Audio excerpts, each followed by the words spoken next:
చంద్రబాబు నాయుడు గారి నివాసం ఉన్న కరకట్టలో ఇల్లుంది కదా, విజయవాడ కృష్ణానది ఒడ్డున.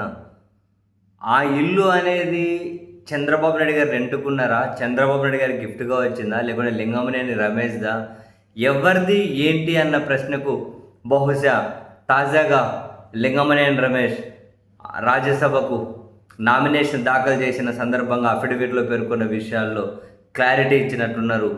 అది నా ఇల్లే అని. ఇది కూడా సూటిగా స్పష్టంగా ఏమీ చెప్పలేదు.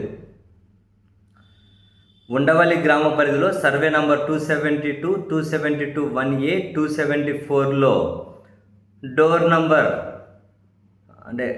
నంబర్లో 17-3-781-1లో 1.32 ఎకరాల భూమి, అందులో 5,994 చదరపడుగుల భవనం నాదేనని చెప్పి పేర్కొన్నారు.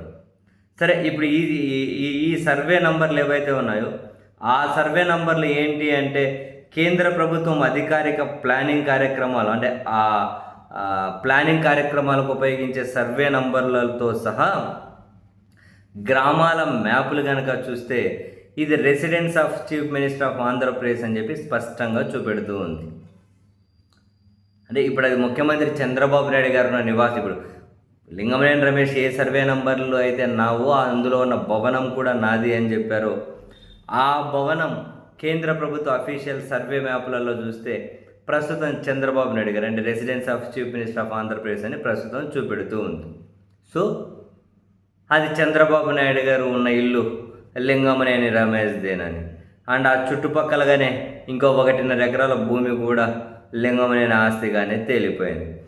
అంతేకాదు, ఈయన అఫిడవిట్లో ఏముంది, ఎన్నికల సంఘానికి ఇచ్చిన అఫిడవిట్లు ఆ ఇల్లు ఏదైతే ఉందో 10/2/2026, అంటే ఈ ఏడాది ఫిబ్రవరి 10వ తేదీన రాష్ట్ర ప్రభుత్వంతో ఒక రెంటల్ అగ్రిమెంట్ కూడా చేసుకున్నట్లు క్లియర్ కట్గా పేర్కొన్నారు. ప్రభుత్వంతో రెంటల్ అగ్రిమెంట్ కుదుర్చుకున్నాము అని. సో ప్రభుత్వంతో రెంటల్ అగ్రిమెంట్ అంటే ముఖ్యమంత్రి గారి ఇల్లు కాబట్టి వాళ్ళతో రెంటల్ అగ్రిమెంట్.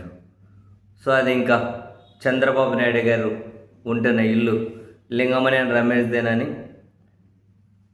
అది ఈయన వాళ్ళకి లీజుకి ఇచ్చారు అని చెప్పి ఈయన చెబుతున్నటువంటి రికార్డ్.